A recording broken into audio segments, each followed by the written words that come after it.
Wednesday, Thursday, Friday, Saturday, Sunday, Monday, cannot wait till it's Monday on the Tuesday show with Ted and CJ. Wednesday, Thursday, Friday, Saturday, Sunday, Monday, cannot wait till it's Monday on the Tuesday show with Ted and CJ.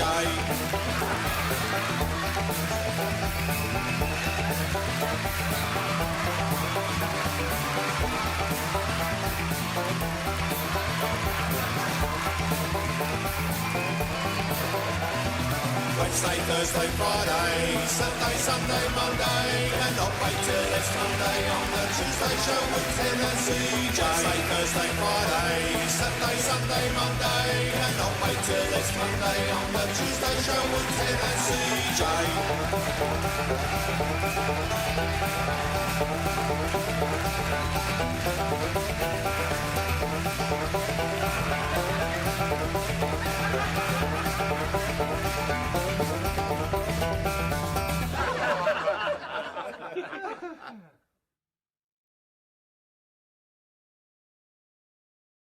Ignore me. I'll ignore you all the time.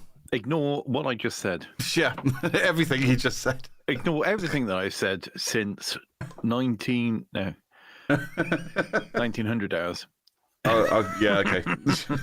I thought you were going to go for a year 19 something. I mean, I didn't know you were 19 anything. So no, that's true, actually. Yeah, That's true. Yeah, it's all gone downhill in the 2000s. It really has. Yeah. It really has.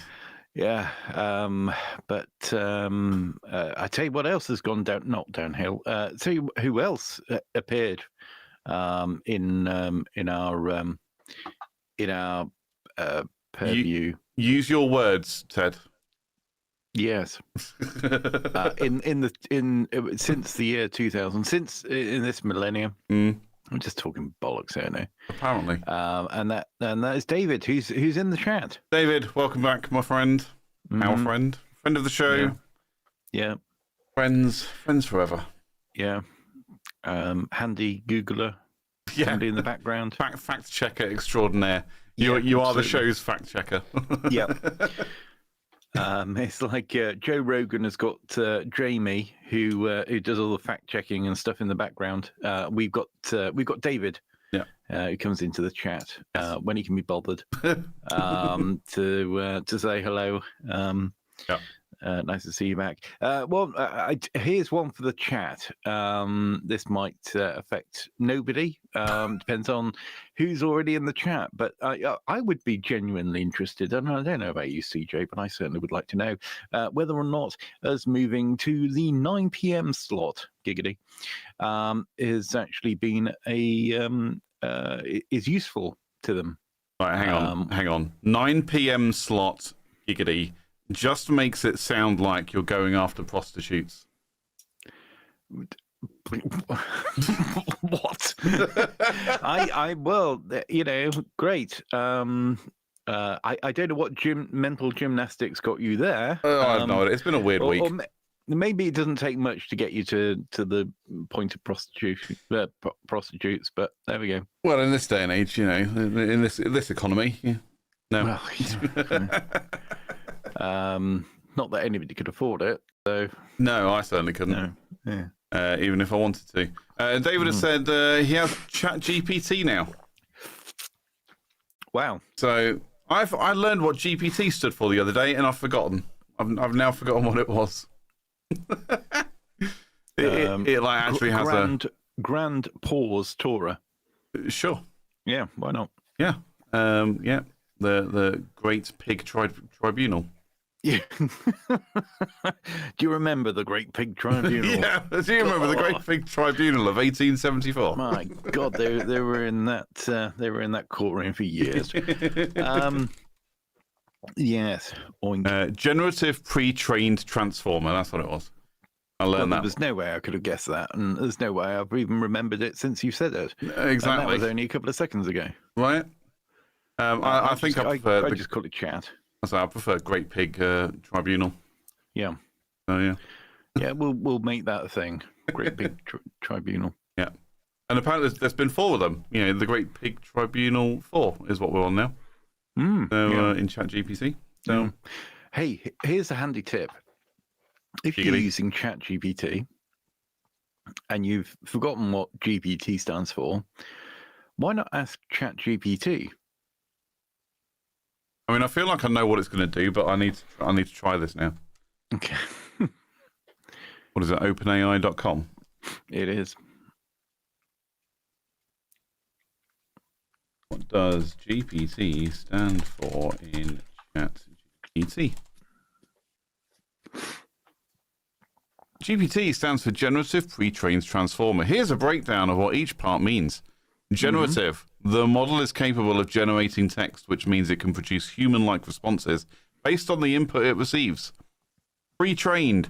Before being fine-tuned for specific tasks, the model is trained on a large data set, allowing it to understand a wide range of language patterns and information.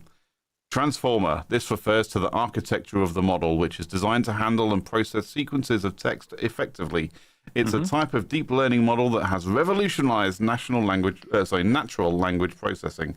So, ChatGPT is a chatbot based on the GPT model that generates text in response to user input. Excellent. I mean, could you find a more, AI version of what is AI? Well, I mean, you could always get it to change the tone of what it's just told you. You can? There we go. Right, okay. I mean, pre-trained. Pre-trained, but pre-trained to be fairly woke as well. Okay. It gives the answers that you would expect, which is handy in most arenas. I guess so. What was the T again? Transformer. Transformers. Robots in disguise. Yeah. Which is literally what it... Maybe that's why they wanted to use the word transformer, so they could pretend that AI is actually the Transformers. Mm-hmm. And it could be. Could be. Now I wish I had a Transformers style transition with the old flipping of the logo thing. I could just put literally right after that, and we can move on to the next thing. Yeah. Didn't we have one of those at some point? Or was it Batman? We did Batman. We did have a... Yeah, we did thing. Batman, and you did a coin spinning thing, which was similar, but not quite a Transformers transition. So I did a Transformers transition for my gaming channel once, and cool story. Yeah, cool story, bro. Yeah. Apparently, Grok 3 is funnier. Okay. According to David, Grok 3 is funnier. I don't know what Grok 3 is, but now I have to Google that as well. So, but this is great because it means I can, with my camera now being stabilized, I can tap away on my keyboard all day long, and it's not going to shake the camera. So, yeah. Grok 3 beta. Only half of that was a euphemism. Yeah, sure. And Grok, Grok is the X. XAI. Yeah. XAI. Oh, fucking social media. Oh, okay. Speaking of social media, never used it, but I think you can tag it. That's the impression I get. You can tag it in a post and say, "Hey, what's such and such," and then it will then respond. Okay. Or something like. I've not had time to even think about it, so I've not done an awful lot with that. But Eddie, in what way is it funnier? Yeah, tell us more, David. Yeah, let us know, David. Let us know in the chat. But speaking of social media, so I'm not sure if you're aware, I've come off of Facebook now as well. I'm now no longer on social media at all. Oh wow! I just found myself doom scrolling on Facebook and I found something interesting on Reddit, which actually really defines why I wanted to come away from social media completely. And I shall share my screen to demonstrate. It's this. The less you use Facebook, the more random notifications they throw at you. And I actually found this. Like, if I just didn't look at Facebook for a day and then go back in, although I turned all the notifications off because I hate those little red dots on icons, it does my head in. But I find when I did go back on Facebook, I've then got notifications for shit that I'm really just not interested in. It just goes, oh, we think you might be interested in trousers for ducks. I'm like, no, I'm really not. Go away. Leave me alone. And even when you're sitting there going, not interested, clicking on the button saying this isn't relevant, don't care about it, they just find more shit to throw at you. Yeah. And I just got so bored of it. I was like, no, I'm done. I'm out. I'm done with Facebook. So that was it. That was the last one. Facebook. My account is still there, so I can use Messenger because my family doesn't understand what WhatsApp is apparently. But so we all communicate through Messenger. So that's the only reason I actually have an active Meta account at the moment is because of Messenger.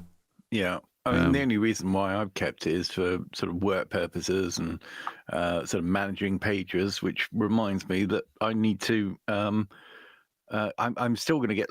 I'm going to get notifications from about 14 different Facebook accounts. Yep. Which I need to get myself off. So there we go. Yep. Yeah. God. Right. Okay. There's always something to do, isn't there? Yeah. I managed to miss that in my mopping up exercise today. I remember quitting a job years ago, and like when I actually got when I got this phone, and it goes through, restoring from backup or transferring from another phone. It started transferring accounts from a company I hadn't been with for like 5 years. I'm like, yeah, this probably shouldn't be happening.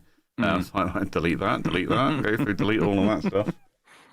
Yeah, it's amazing the stuff that you find years later. Yeah. I found, it's crazy. Yeah. Crazy. So there we go.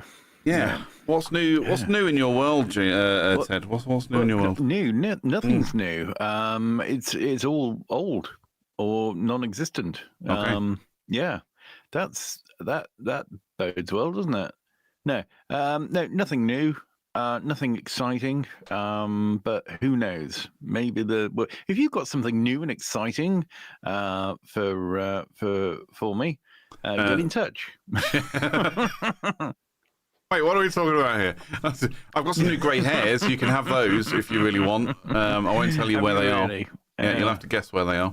I don't want to guess where they are. I'd rather just be in the dark. Literally. Fair enough. Yeah, I think I genuinely grey hair just is everywhere now. That's a condition of getting old. Yeah, and a condition of stress, I think. Yeah, well, yeah, that's it. But I was thinking, you don't think I should dye my hair then?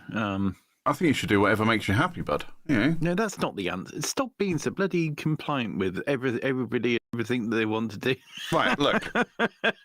You do whatever makes you happy. Right, okay, so when people say do whatever makes you happy or do what makes you happy, but it's actually part of that's a short part of a longer sentence. The full sentence is do whatever makes you happy because I really don't give a shit. See, that's what you should have said. I just don't give a shit. It's like when people, when people in a relationship, they go, "It's not you, it's me." That's part of a longer sentence of, "It's not you, it's me. It's me that's ending this relationship because I can't stand the fucking sight of you." That's a classic Jimmy Carr. So Jimmy Carr jokes. Okay. Yes. Well, all right. I'll rephrase that. I've considered. You know what? The thing is, the grey. The grey beard, it gets to the point where I think it doesn't even look in places where I've got a beard. It just looks like I've got grey skin. Does that make sense? Yeah, no, I get that. Yeah, kind of, yeah. My beard hair, or the grey in my beard becomes much more prominent when the beard grows out a little bit. I think that's why I quite like keeping it fairly short, is it's less pronounced. It's still there, certainly around here, but it's less pronounced. Yeah, I feel like I look a bit less grey when I've had a haircut. I've not had a haircut for a while, so I'm looking at my very much oldest, I think. Okay. What you need is a fresh new haircut and a clean shave, and you'll look like 15 years younger. Yeah, but worse. That's but worse. Thing. Okay. But I've seen this in on the internet, like memes and stuff. It's like, do I look younger and worse, or keep the beard? I don't know what worse means. How do you look worse without a beard? Well, no, I get it. Now I've said it out loud, I actually understand. Yeah, yeah, it clicked as I said it out loud. Keep it. Yeah, keep the beard. There's been a hard won. What do you call it? decisions made on beards in uniform, and it would be an absolute waste and a travesty to not have a beard. Isn't there? I don't want to get too deep into it, but I'm sure there's like rules on that it's supposed to be a more uniform color, or essentially it's got to look presentable. I think is what they. I don't know. Yeah. I don't fucking know. I'm not in the military. I don't know, and I don't care. Do you think I look presentable? I think I look presentable. Yeah. It depends what you're trying to present, I suppose. Well, yeah. Yeah. Well, I mean, uniform color. I mean, the thing is, it's natural. This is the difference between natural hair and not natural hair. It's like my hair is naturally this color, so I've got this kind of two-tone nonsense going on. Natural camouflage, Ted. Yeah, that's right. If I was, caught in a room full of Santa Claus. I don't know, tabby cats or something. I was thinking if you're at a Santa Claus convention, it's natural camouflage.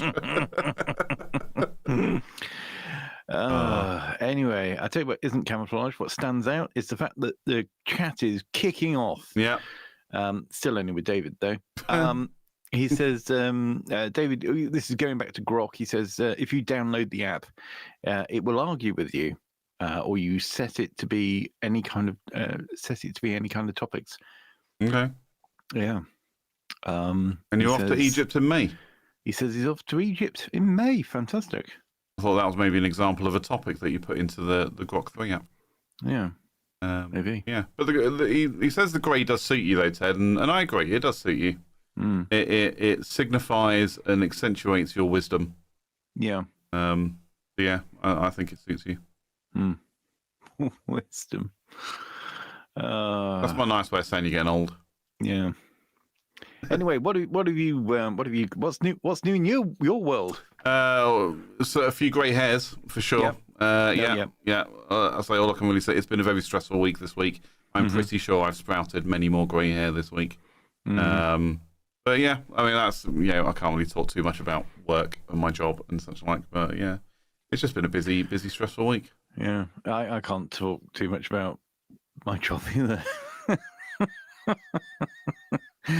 Well, no, surely now you can talk about. Well, yeah, that's a good point actually. You can talk as much shit about them as you want. Yeah, but also no. Anyway, what have you got for us tonight? Well, I've been scouring the depths of the internet as always, and found a few interesting things for us to look at. Now, this has been an argument for years or generations, perhaps. When you put a toilet roll on a toilet roll holder, and the end, is that towards you or towards the wall? What's your preference on this? Where do you sit on that one? Well, this is an easy one because there is a right answer, and that is it comes over and towards you. Okay. Obviously, there are people in the world who believe that it goes over towards the wall, so it's away from you. However, someone has come up with an ingenious idea that actually you can have it both ways. You can genuinely have it both ways. Look at that. Yeah. Now, by the fact that the towards the person is smaller than the towards the wall, leads me to believe that the majority believe that towards them is the proper way of doing it. Yeah. So yeah, I thought that I found that mildly interesting. Yes, that's right. Only mildly.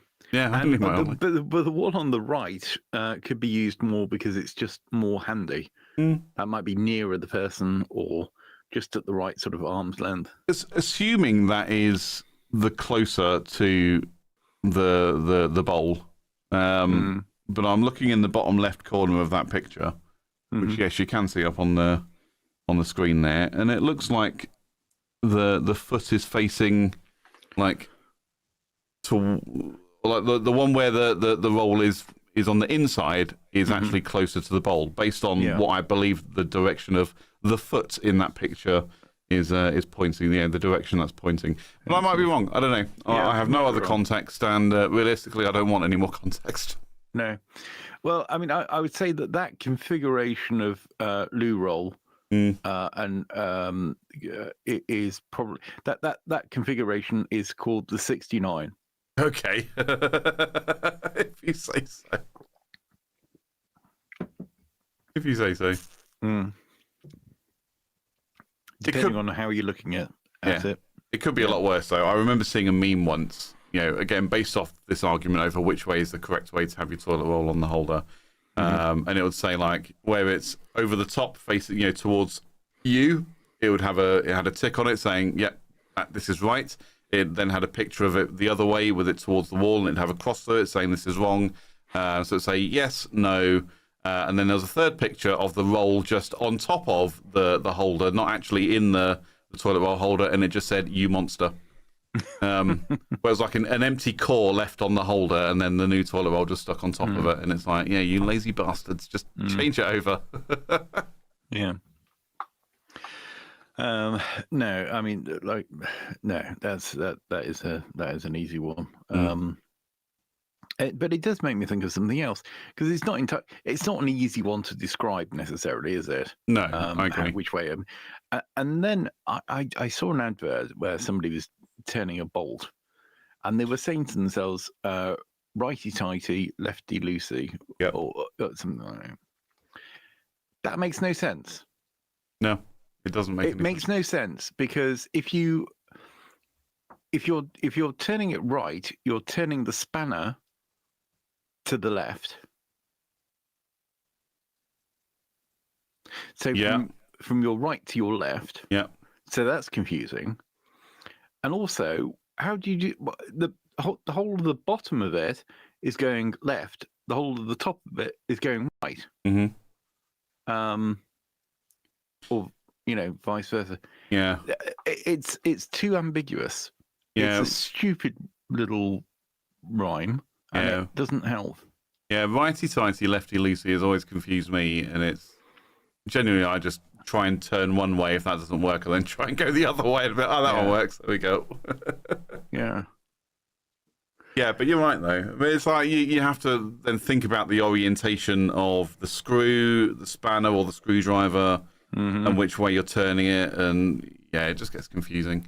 Yeah. This might be why I'm not a builder or a carpenter or plumber or something. Something that requires using those kind of tools on a regular basis. Yeah. Yeah, I'm enough of a tool myself. I don't need to use any more. Right. But I mean, it's common sense anyway. I mean, clockwise and anti-clockwise, but a lot of people haven't got that kind of a brain. True. Yes, interesting. How are you? Have you got everything sorted out so that we can have cat of the week? Yeah, we can do a cat of the week. You ready? I should have said that to you earlier. All right, let me do a cat of the week.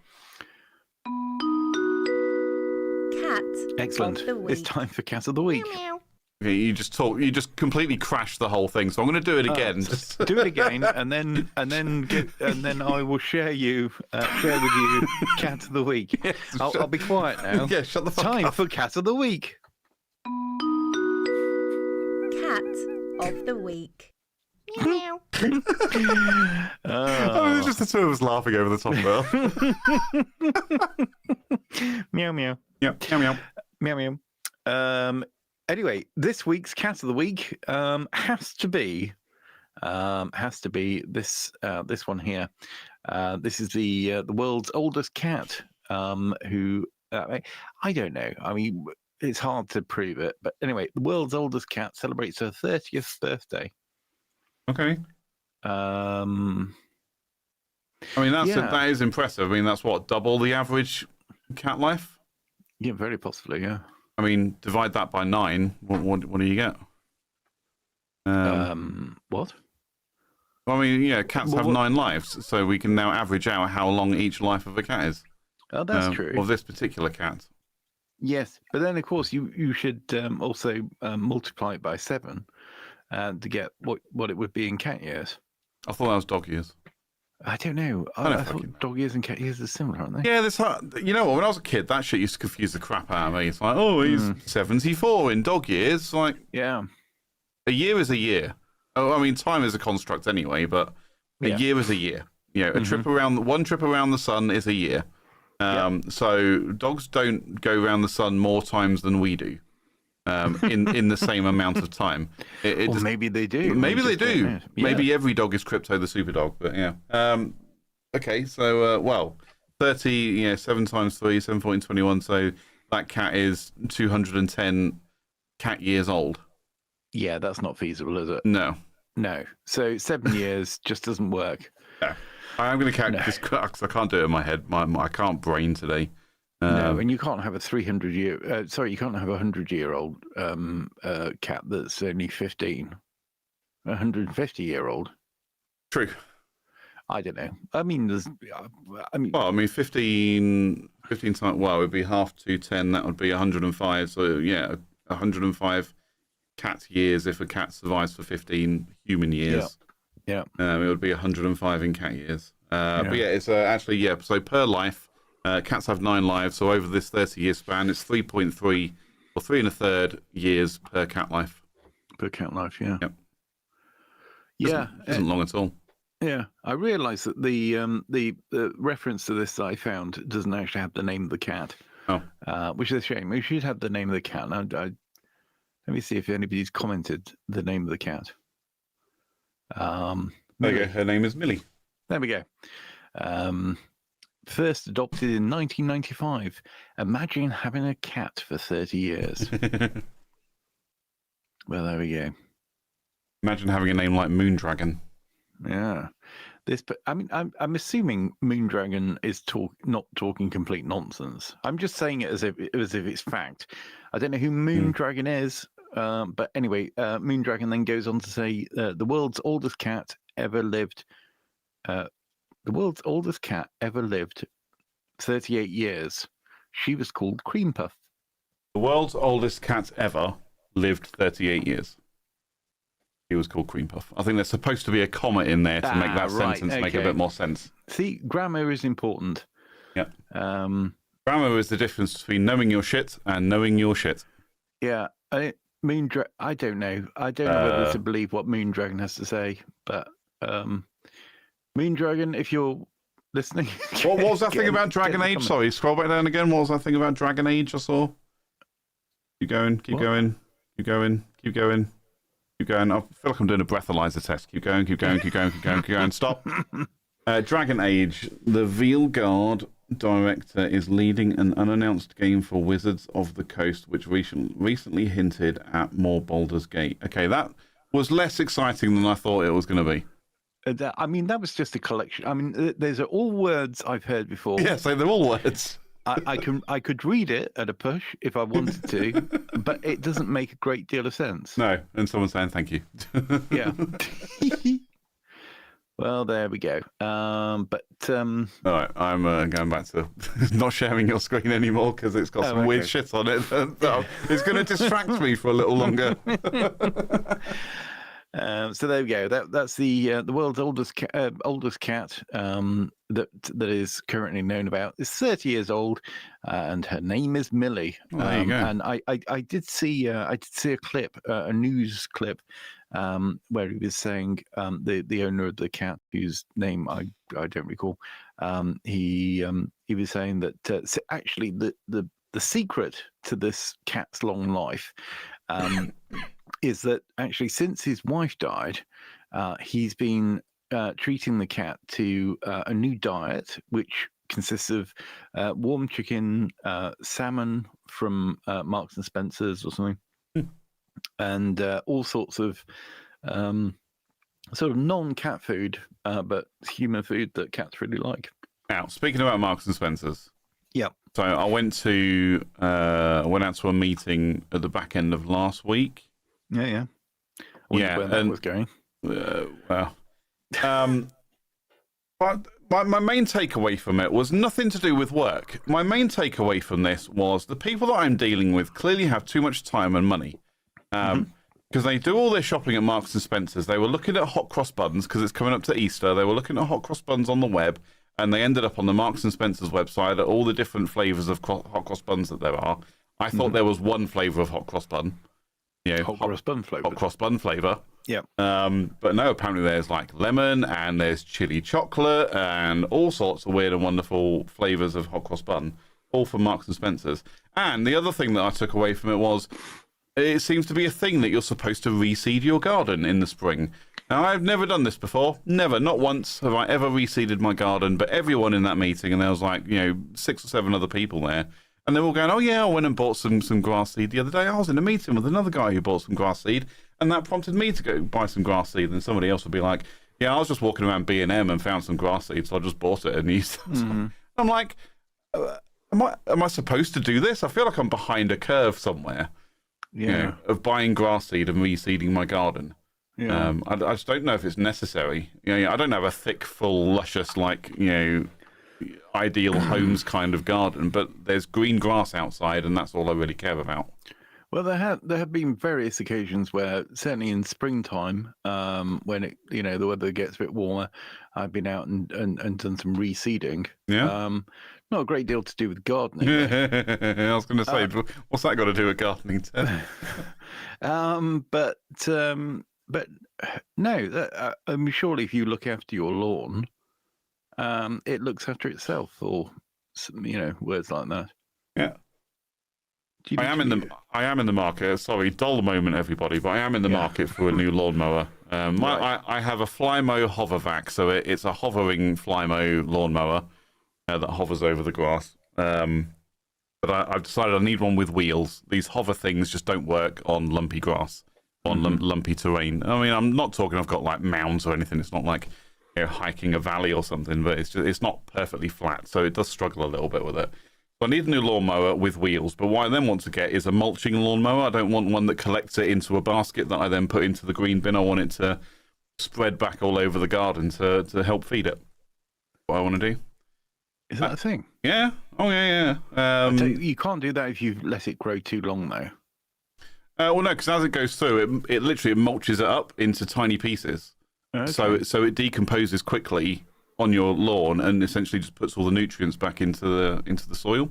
Do you know what? I never knew that was a thing, and now I know it's a thing. That's exactly what I would be looking for if I was in the market for a lawnmower. Yeah, see, I think I'm looking for that now, mainly because I'm also really lazy and don't want to have to empty a basket into a green bin and then put the green bin out every 2 weeks. Who does? That's annoying. That's it. It's just really fucking annoying. Yeah. And what I'd actually do is when it comes to like trimming the hedges, I'd trim all those down, but then just leave it on the grass and mow over that as well. Well, yeah, but it's a silly thing, though. Anyway, to take something that's organic like that, that's also pretty inoffensive. It's grass. I mean, at the end of the day, it's and then take it away from a perfectly good garden, and then take it on a road. Mm-hmm. Not very sustainable. Well, no, yeah, I mean that's if you take it to the tip, I suppose. But even so, getting somebody to empty a green bin full of grass that, like you say, could be chopped up into. That sounds like a really good idea. I didn't know that existed. Yeah, no, it's absolutely a thing. Mulching lawnmowers are a thing. Something new. And really good for your garden, yeah. They're supposed to be really good for your garden. But people don't like doing it because decomposing grass. But it's, people want the ideal home, the catalogue or the magazine-looking garden where it's all nice and perfectly green and perfectly cut and, perfectly well presented. And that means scooping up having your grass cuttings in a basket and you put it out for, like say, somebody in a big old truck to come and collect it and, pour greenhouse gases out everywhere as they drive around the streets. Fantastic. Yeah, when you could just recycle it yourself and use it to feed your own garden. I've got a great question. The hover mower, does it actually hover? Yes. Like a hovercraft? Yes. So the blades underneath are slightly angled so they push air downward. Right, okay. And it lifts the thing up. Which I've also found, like I say, especially on my garden, I don't think they're particularly efficient because they're pushing the grass down with the air pushes the grass down. So there's no, I guess it gets pulled up as part of the air cycle. But yeah, I just think actually if you have a vacuum, like a normal wheelie lawnmower, which actually has a vacuum over the blade, so it actually pulls the grass up as it's cutting, and then puts it into the deposits it into the basket. I think that's you get a better cut from those as well. Yeah. Good point. David's been in the chat. He said, I tell you what the follow-up. We'll go back to David in the chat, but. Sorry, David. Yeah, I was thinking if it hovers, is it then not possible to have it at different levels? So, I'm thinking about having the stripes. I can do it at different levels. It requires getting a tool out, turning the whole thing over and undoing it and removing spacers. Oh, screw that. Yeah, which I cannot be bothered. I cannot be bothered to do that. What a pain in the arse. Yeah. David. Yeah. Dave's been in the chat, says, CJ, I knew that was coming. Can't be bothered to pick up the grass. I mean, yeah, I can. I mean, I just don't want to. You know, I just don't want to. Also, you want to feed the grass. That's it. And actually, it's better. I mean, I might even just start doing that rather than buying a new lawnmower just yet. I'll just get the basket of grass clippings and just sprinkle it over the garden and let it feed the grass. I think the downside to that, if you do it that way, is if you do get a strong wind, you just end up with grass clippings everywhere. You know, and actually, unless you have a proper mulching lawnmower, it doesn't cut it up small enough. So if you do have slightly longer grass, all you're doing is just putting long grass cuttings all over your garden, and the wind will catch it and it'll go everywhere. So yeah, maybe I do need to get a proper mulching lawnmower. But Bex has been in the chat now as well. I was told that sand is good for the garden. So I emptied the sand pit onto it, not convinced it's done any good, and now looks really shit. That's so good. Yeah, I think what you're making there is a desert. I was gonna say, it reminds me of when you go to the beach, and then but towards the back of the beach you have those little sand dunes with long grass growing out of them. I feel like that's what you're creating at that point. But I imagine sand is probably good for holding off weeds, maybe, or lower growing vegetation like cloves and things like that, because it won't be able to sprout through the sand. Maybe I don't know. Yeah. Especially with 2 cats. Fuck my life. Yeah. Well, the cats probably love it. Oh yeah, I mean, what you've done is created an entire cat toiletry area. I would say, just go a step further, Bex, and just take a massive bag of cat litter and just start sprinkling that over the ground. You know, that not only will it kill your grass, but your cats will have a giant toilet bowl to use. I think that's a good idea. But actually, speaking of animals and waste in the garden, so this is something I learned last week amongst the people that were talking about Marks and Spencers and grass seed and all that shit. Was when you have dogs, it's better to have a male dog, because the urine from a male dog feeds the grass, whereas from a female dog, it kills the grass. I never knew this. I never knew this to be a thing. And I went away and researched it, and apparently it's true. And it actually makes sense. When I was living with our mutual friend, Romanic, he's got 2 girl dogs. And yeah, if they kept going in roughly the same spot, you'd start to see the grass die away. Yeah. So, yeah, I was like, actually, that's really interesting. So it's convinced me if I do ever get a dog, it's going to be a boy dog, so I don't have dead patches of grass all over the place. Yeah. So, yeah, there you go. Well, that's interesting. Yeah. And Bex has come back in saying, awesome advice, CJ. Good job, I hate my neighbours. Are you going to put cat litter over your neighbour's garden? Good shout. Yeah. Or I might do that, because my neighbour, he doesn't cut his grass ever. It's literally a jungle in his garden. I might grab a shitload of cat litter and just throw it out there. Just literally in a cannon, just cat litter everywhere. Right, take that, motherfucker. I'm not going to cut it for him. Yeah. Lazy bastard, do it yourself. Anyway, I killed that one. Yep. Speaking of killing stuff, CJ killed the conversation again. Well, Bex kept it going with saying, it will stink, lol. Yes, it will. Yeah, and the cat litter. Yeah. David is back in the chat saying, mind you, the desert sand in Africa are blown over to the rainforest in South America. Well, we get sand from the Sahara, don't we? Well, that's true, yeah. Here in the UK. It's quite eerie when that happens, when the sky just turns orange or yellow in the middle of the day, and you're like, what the hell is this? And apparently it's because the clouds are full of sand. And then you go out to your car after work, and it's covered in sand. And you're like, I'm not near a beach. How did this happen? Yeah. Stupid weather. Yeah. We could do it with a big wall. Anyway, so it must, David says, so it must work by putting sand on grass. Yeah, mind you, because the death from out. Yeah. Maybe Indeed. Maybe.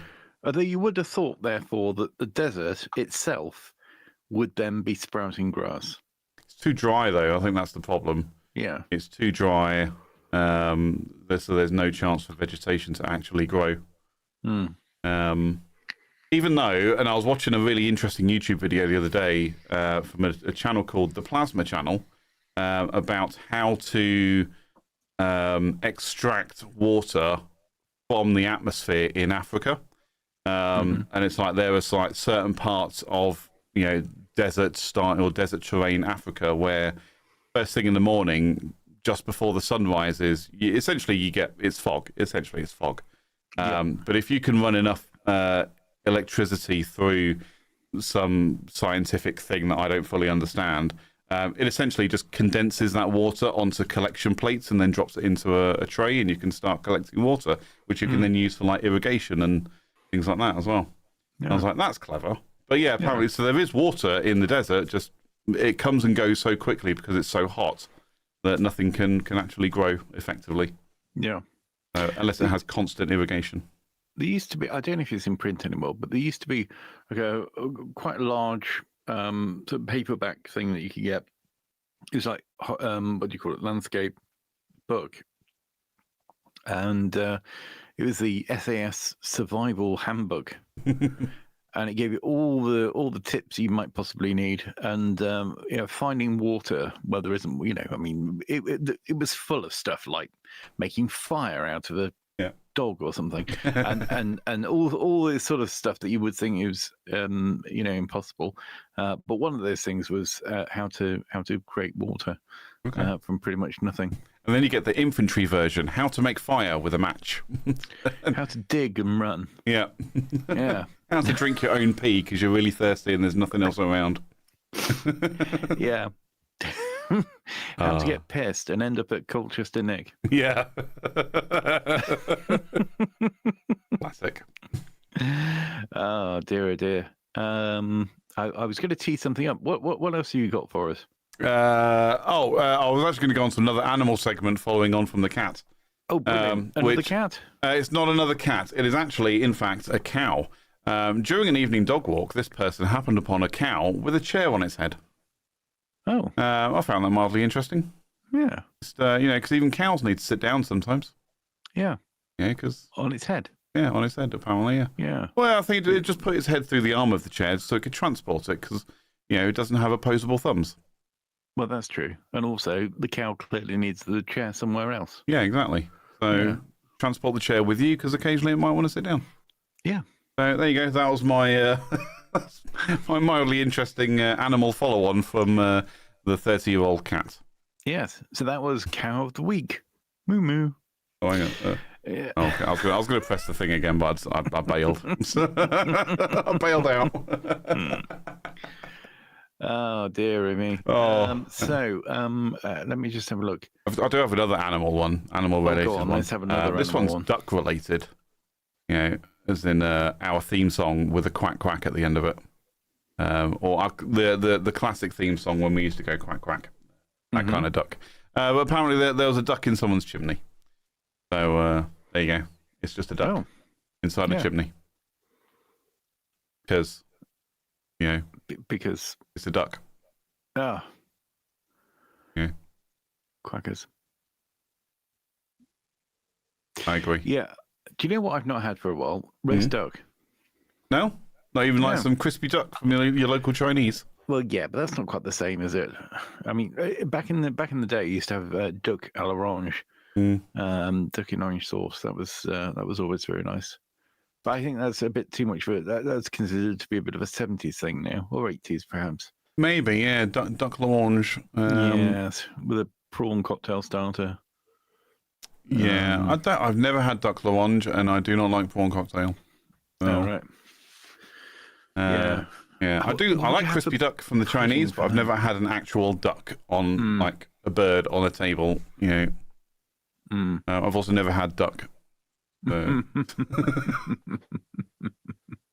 everyone. It was right there. I felt like I had to use it. Yeah, that's what she said. Apparently, she didn't because she wasn't on the table. Yeah, she wasn't on the table.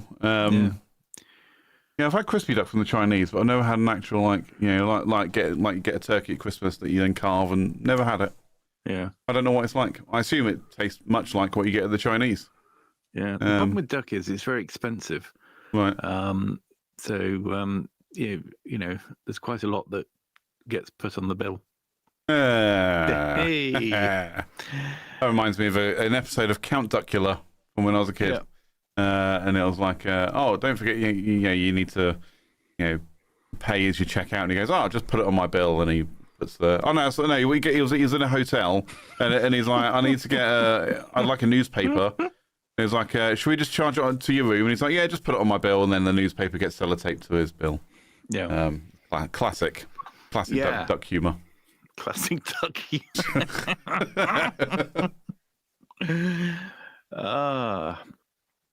Right. Should we have some relationship advice? Oh, maybe, because we haven't had some for a little while. But may I suggest we take a short break first? I need to pee, dude. It's because you've been thinking about birds on tables. Yeah. No, none of those things. Okay. We'll take a break. Let's just duck out for a bit then. Yeah, we'll be back. See you shortly. Wow, that was like the worst coming back to the thing ever. Pressed all the wrong buttons at the wrong time. It's all right. Never mind. No. Sorry, everyone. We're back. Yeah, Hi. We're back and welcome. Yeah, did you put the music on whilst we were gone? Yeah. Oh, so you remembered that. That was good. Yeah, I remember all that. But what I did was stop the music, unmute us, and then put our things back on. Right. So I just completely messed it up. Yeah, that's fine. Nobody would have noticed unless. Well, we all know me by now. I love to beat myself up over menial shit like that. Yes. So, yeah. Anyway, what do you got for us? Well, I mean, this is a bit of a bit of a mixed up one, right? First of all, I think when you're reading something on Reddit and they start sticking their ages in there, and I think the ages here might be quite relevant. Okay. But I'll read the story and you can tell me what you think. Sure. The title is "Boyfriend 25M jokes about leaving me if I get pregnant 30F." So, yes, I've been dating my boyfriend for 6 months, and when we have sex, he often jokes that if I get pregnant, he would abandon me. I'm on birth control, and I've told him I have no intention of getting pregnant until we're both ready, because I had a traumatic experience with an abortion in the past. He makes this joke a lot, and it's starting to make me really sad, and I feel like it's not really a joke. I talked to him and he said it's just him being scared about having kids. But now I'm scared to have kids with him too. How can I talk to him about this in a way that doesn't scare him? What are your thoughts on that? My thoughts are my shake hasn't mixed in very well and all I got there was milk.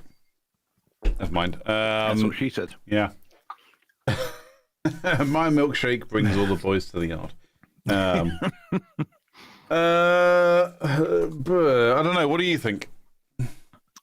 Well, I don't think it looks good, really. I mean, it's not a good look. I mean, that sounds to me like he just doesn't want kids. Well, it sounds like he's making the joke, and the joke, there's a bit more truth to the joke than anything, really. Yeah. But also, it's the age difference. You've got to bear that in mind. Now he's 25, she's 30. He was a skater boy. She said, "See you later, boy." Well, anyway, absolutely. And the thing is, she is. I mean, she's only writing this because now she's thinking about, I'd like to have kids. Yeah. Because that's what she says at the end as well. But she's scared to do it. Well, why wouldn't you be? If somebody says that if they get pregnant, they're going to disappear. I think he's not the one. Excuse me. I don't know. I don't think I'd go that far to say he's not the one. Kids could. I think the idea of having kids could be a real deal breaker for a lot of people. Depending on your views on it. I mean, on the face of it, on that, it sounds like he doesn't want them. She does want them. Mm-hmm. Now, if he's dead set against having kids, he's just like, I never want to have kids. Yeah, he's not the one. That's going to be a deal breaker. But if it's He's just not sure. He's just going, well, I'm 25. I've got my entire life ahead of me, and I'm still partying and acting like I'm 18 because I'm a 25-year-old Zoomer. Then he could still be the one. You just need to give him a little more time to warm up to the idea of having kids. Yeah. Yeah. How much time though? Well, that's what I was about to say on that was, I talked to him and he said it's just him being scared about having kids. So that's not him saying he's dead against it. He's open to it. He's just scared. He doesn't understand. Yeah. And I think she needs to just kind of help him along with that. I mean, maybe, she's, but now I'm scared to have kids with him too. I mean, does that mean she wasn't scared before? But now she is? Okay, she needs to talk about that. Yeah, well, I mean, she's scared that if she has kids with him, he'll do a bunk. Yeah. Which is not surprising, really, considering that's what he's basically said. Yeah. Even if it is a joke. I mean, he's a 25-year-old male. He's basically a child. Maybe he regards everything as a joke. So maybe that's just his nervous joking and actually he would like to have children, but it doesn't. I don't know. It seems unlikely. His way of saying he's not ready is to make that joke to say, "Oh, I'll run away if you get pregnant." I mean, they've been together 6 months. You'd be like, "Oh, I'd run away if you got pregnant." I mean, give it another 6 months, his tune might change. Who knows? Yeah, absolutely. Dave popped into the chat on this one and said, "Sounds like a big red flag there." She's 30 and she's coming to the end of her chance to having them. They should go and see a therapist. I mean, maybe that's the next step after they just sit down and talk about it like the grown-ass adults that they are.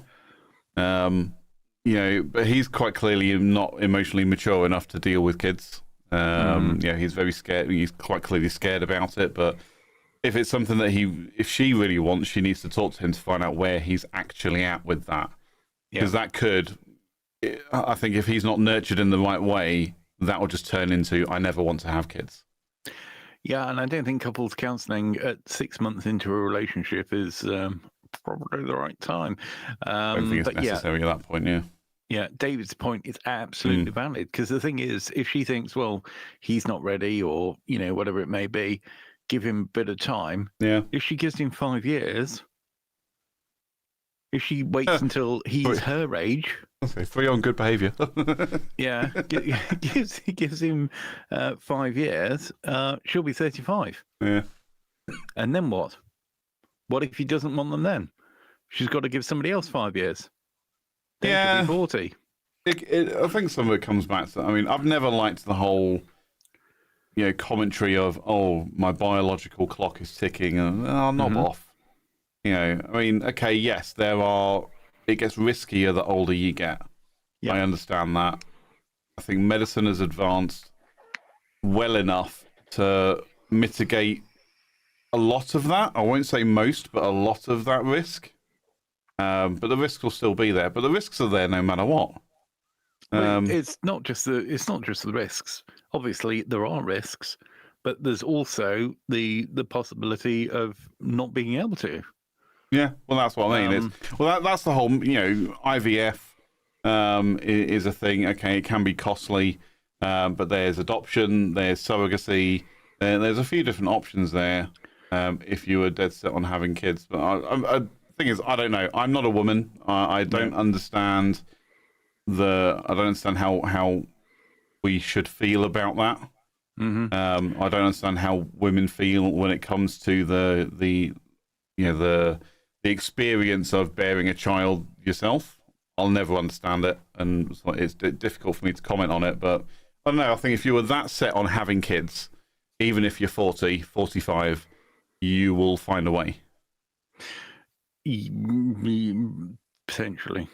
Or you will, okay, there's many avenues to explore to get you to that position. Yeah. But again, none of it's guaranteed. But even if you're in your 20s and you're trying to get pregnant, none of it is guaranteed. Oh, nothing's guaranteed, but definitely it becomes a great deal less guaranteed the older you get. And I mean, it's not a talking point. It's just a biological fact, unfortunately.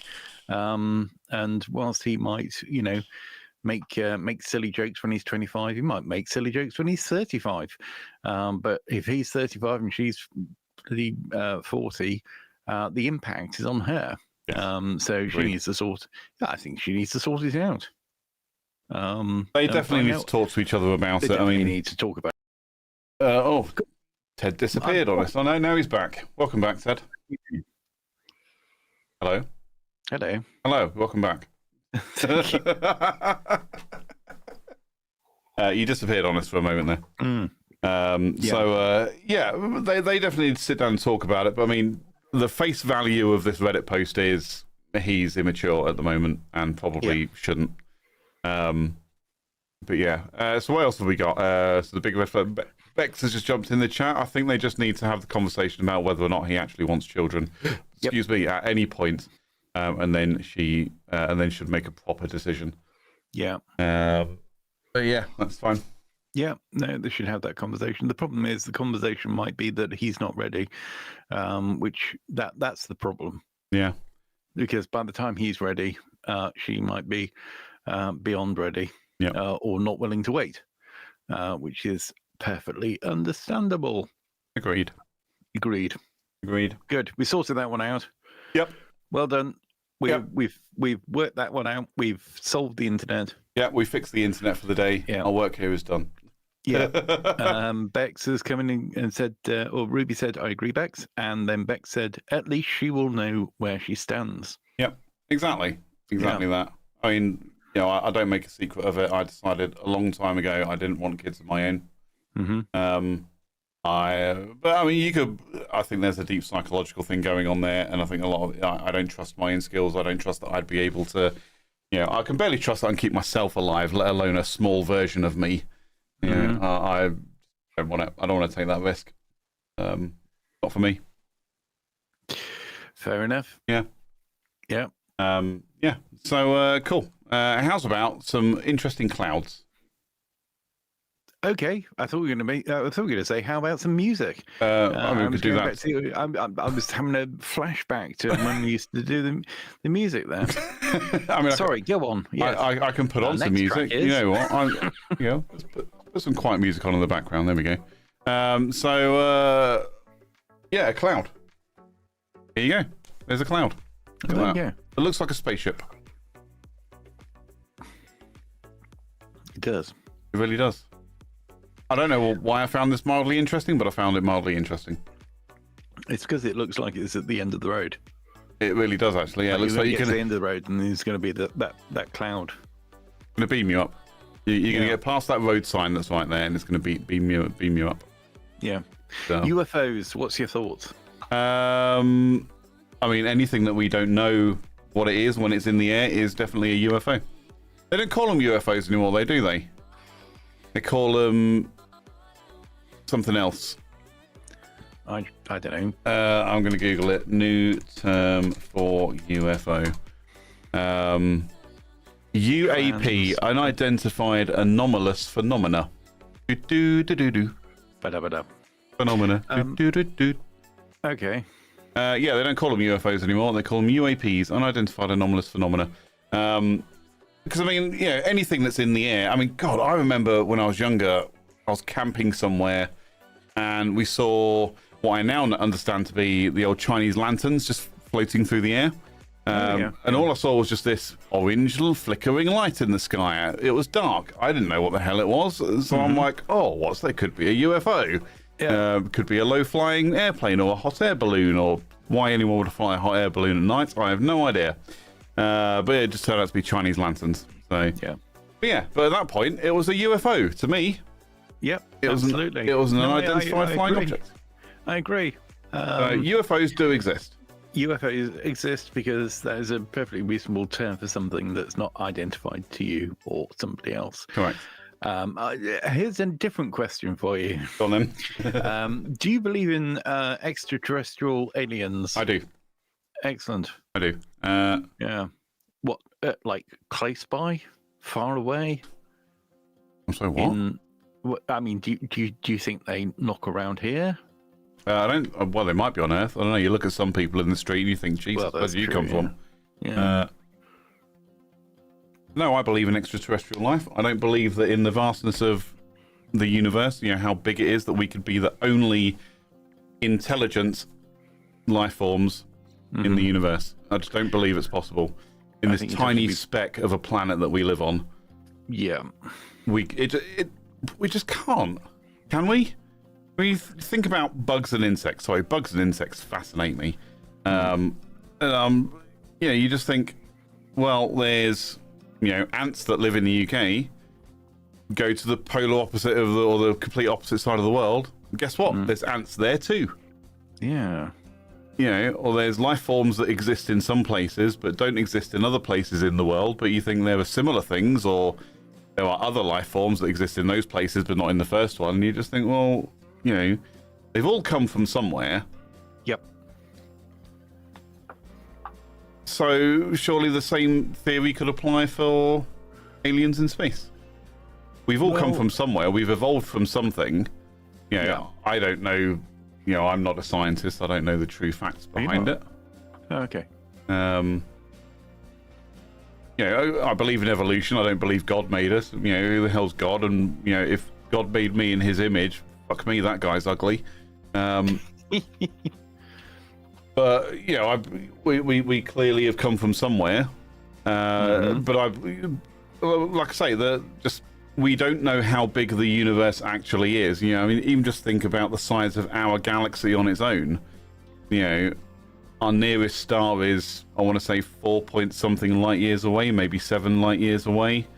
Yeah. That's just the next nearest star to our own sun, and you think there are billions of stars in just our galaxy alone. We can't be the only intelligent life in the universe, can we? That can't be possible. I just don't believe it's possible for a single second. I agree. And I'm hoping David's going to pop in the chat with something to do with the guy, is it Drake's theory? About probabilities of life existing on planets based on where they exist around a star and blah, blah, blah, blah, blah, blah. Yeah.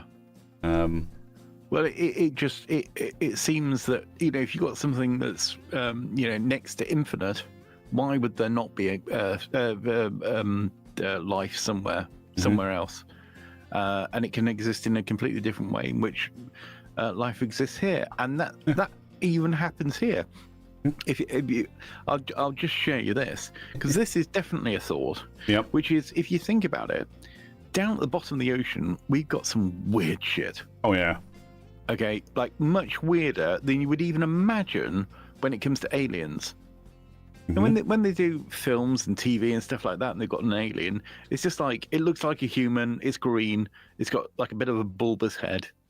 Yeah. But in actual fact, you think about what we've got on Earth, little creatures, like you say, insects and stuff like that. If you get a microscope and look at them, they are weird. Oh yeah, some weird shit, aren't they? Really trippy. And right at the bottom of the ocean, there's stuff that we've never even seen, we've not discovered, we don't know what it is. Why would that not exist elsewhere? Exactly. Yeah.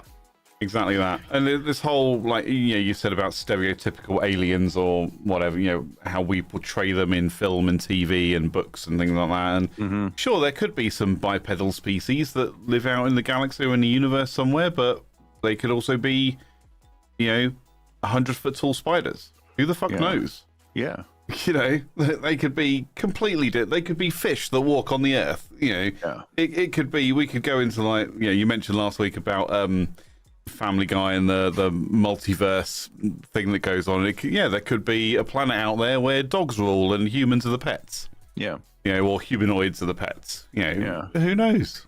I'll tell you what is a bit crazy, I think. And there might be a perfectly good explanation for this, and there probably is.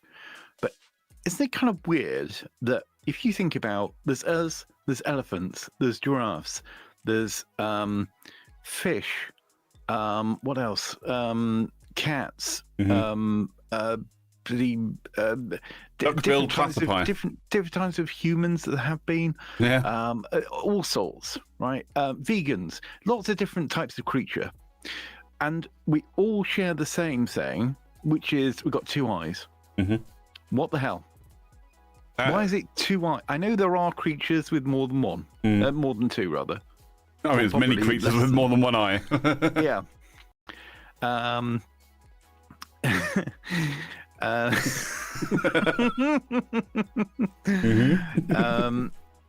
But yeah, isn't that weird? How we've all got two eyes? But surely that just supports the theories around evolution, right? That we've all essentially evolved from the same thing, just in different directions, and most of us have ended up with two eyes. Yeah. You know, and for us as humans, and you know, you think about apes, and they're at the front, but then you know, prey species have evolved to have their eyes on the side, so they get a good all-round view to protect themselves. Some of these evolutionary traits are fascinating to me. Yeah. You know, I know I've mentioned spiders before. I love spiders. Spiders are amazing. You know, most species have 8 eyes. There are some with 6. There are some with none, because that's just how they've evolved. But then you look at like jumping spiders, and people seem to love jumping spiders because they've got 2 very large eyes right at the front, and apparently their vision is amazing. But people love them because they look like big old puppy dog eyes, and they look really cute and that kind of thing. And they rub their things in front of their face like this, and apparently it's really cute. But then they've also got other eyes around them, so they can just see what else is coming. You know, that's their defense thing. But yeah, I don't even know why I got onto that. But yeah, like you say, most creatures have 2 eyes. But then you look at flies. Why have flies developed, you know, the fly vision?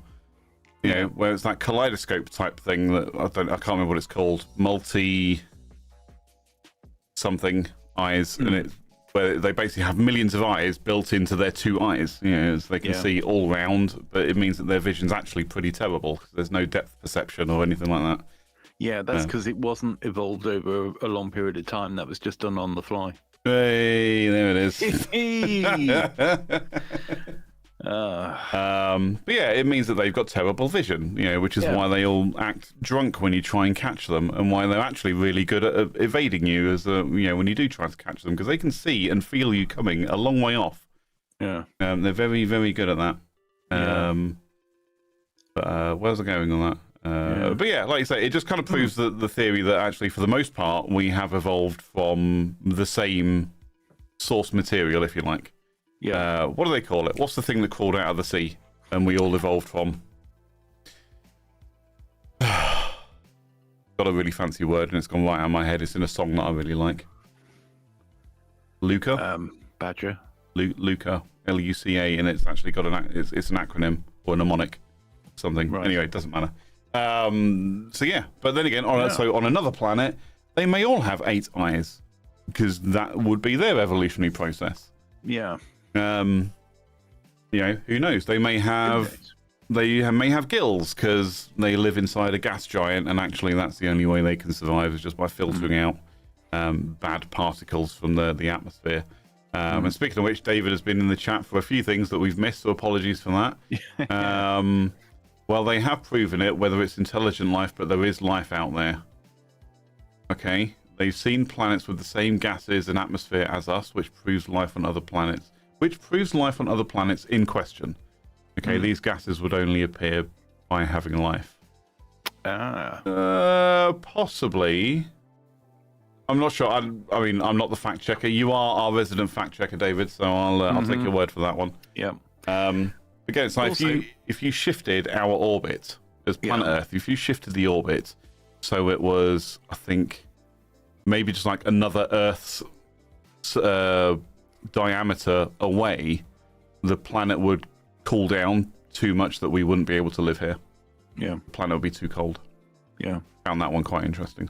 Yeah, things like that are a bit mind-blowing. But then you remember, of course, that planets will have been like that, and that's why nothing has survived on that, or why that doesn't exist. That's why there is no life on a planet outside of ours in this solar system. and that is how it works. That's how all of this works. Yes, it seems astonishing that we're walking around or driving cars around and we've got two eyes and we can breathe and we can, write poetry. Yeah. But it isn't. It's not that astonishing. What it is the basis of we are what's left. Yeah. All the other attempts at that have failed. Mm-hmm. And we are going to be we could very possibly be a failed attempt at what is possible in 3,000 million years, where something else is possible, but we're not going to get there because we have our own limitations. Yeah. Well, who knows what Homo sapiens or Homo erectus will look like in 5,000 years' time. Yes. What did we look like 5,000 years ago? I think we were shorter.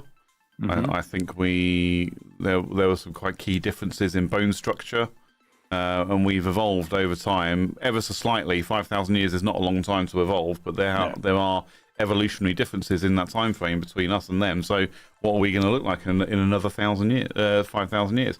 What are we going to look like in 10,000 years? Well, if you go back a few million and we were a fish.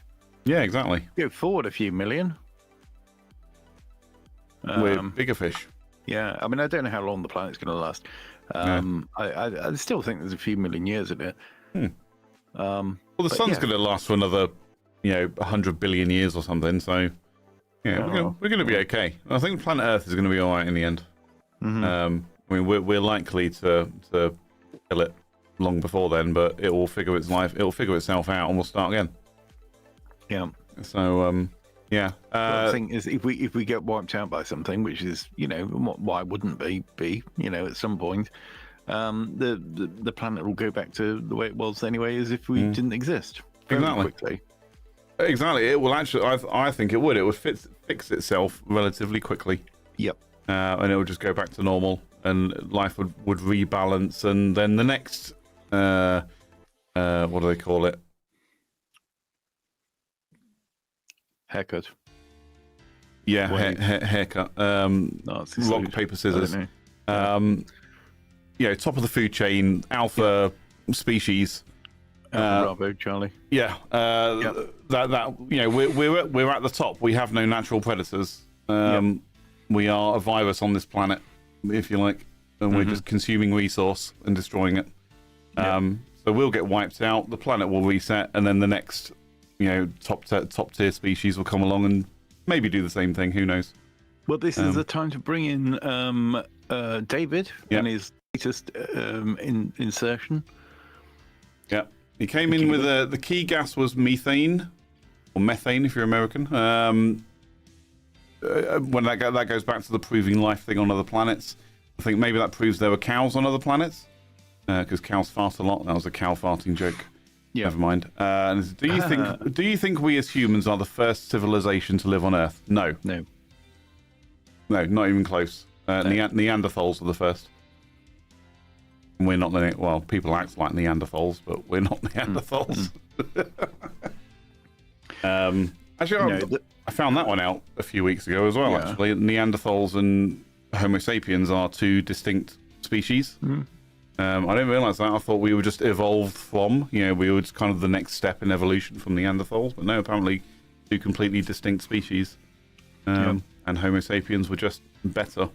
Yeah, I think there was some interbreeding, but actually, one survived, the other.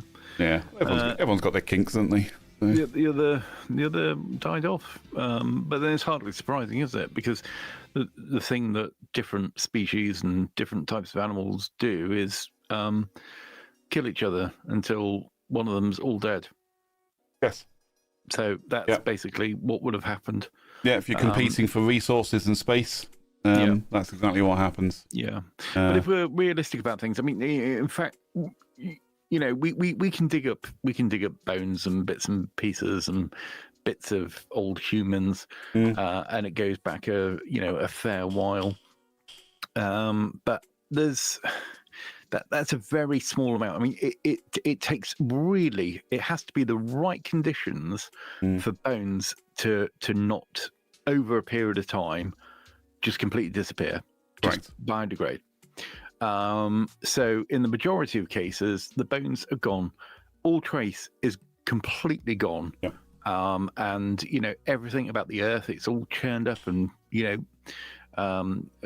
sort of turned over many times over millions of years.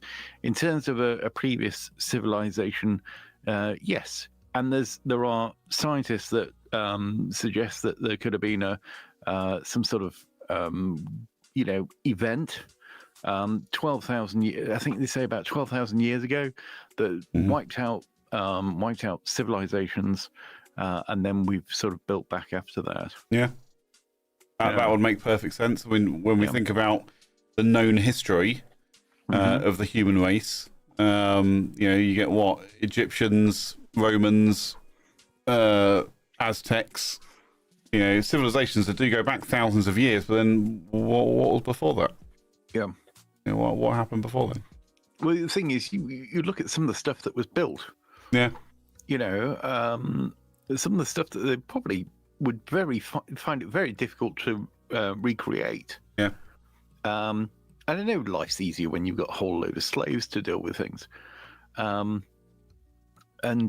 North Africa in particular, they've got these, like in Egypt, they've got these things that have been carved out of massive stones, or pyramids that have been built, and you think, my God, how could they possibly have done that? We don't know. We don't know what they had, really. We're just guessing. Well, yeah, exactly. Stonehenge. How the fuck did you move those rocks? That's what I want to know. And why? What was that? And why? Oh, yeah, and why? Yeah, why? What's the point? Yeah, why would you do that? What a waste of time. Yeah. How many people are involved in that? Yeah. This is taking ages. Yeah. Think of the staff that you need for. I didn't want to say manpower because there may have been women involved too. Think of the staff involved in moving all those rocks. But I did hear something about thinking about the pyramids, that because of what they are, how big those stones are, how they've been built, almost the meticulous detail and perfection that's gone into them, that there was no way they could have used any enslaved people to do that.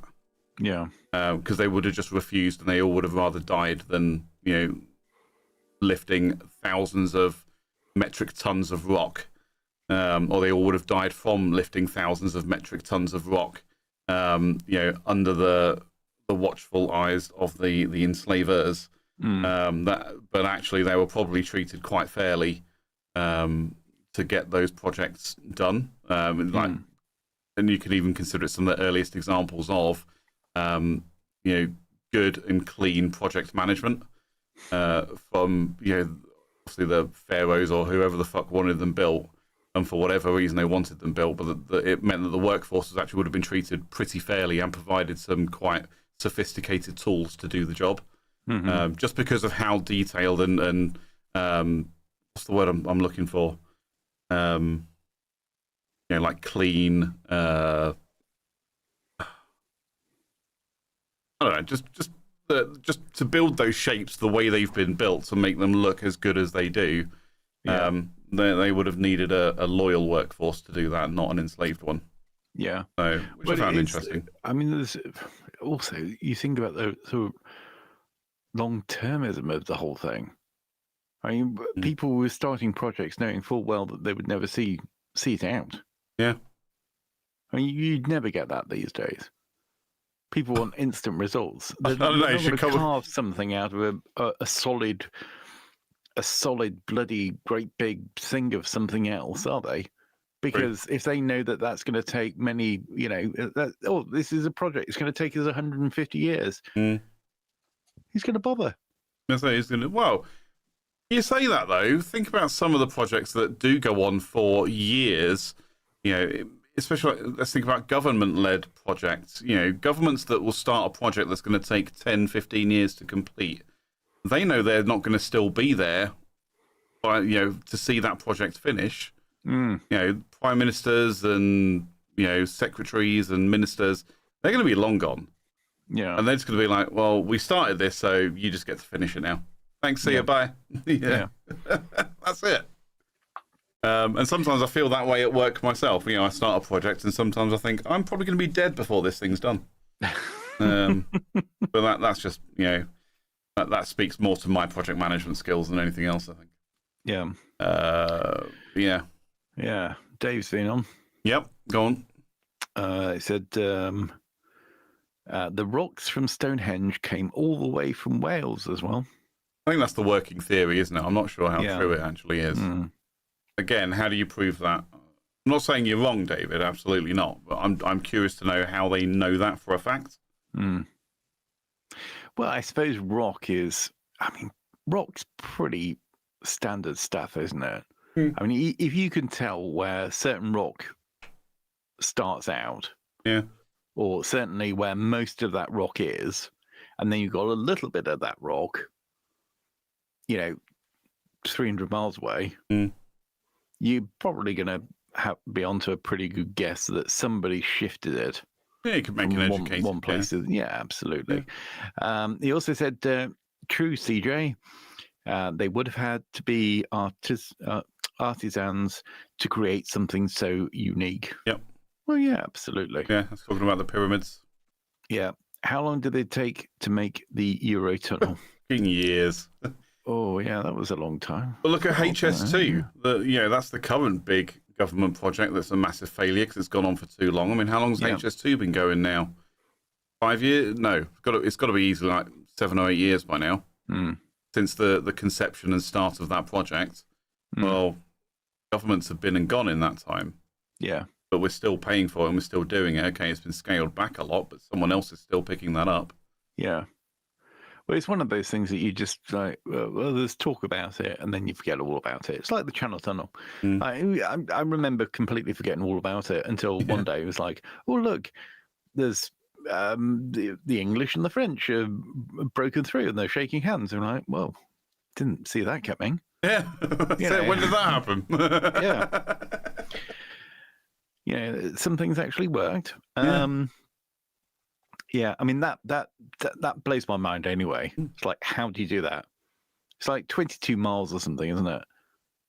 Probably like longer in place. I don't know, but I mean to build a tunnel under the sea. Under the sea. I mean, I don't know. I'm not an engineer, but I call bullshit on that. Okay, fine.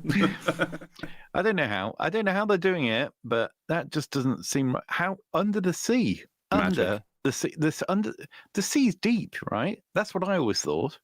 Well, the channel though isn't that deep compared to the Atlantic or the Pacific. Well, it's not that deep, and actually burrowing down. Because essentially, what they've done with the Channel Tunnel and the Eurotunnel is it doesn't actually go through the water; it goes under the seabed. For obvious reasons. So obviously the incline going through just follows the contour of the land around it. It's not like they've just gone, oh shit, we need to put we've got to the cliffs of Dover and we need to put a lift in to drop down or something.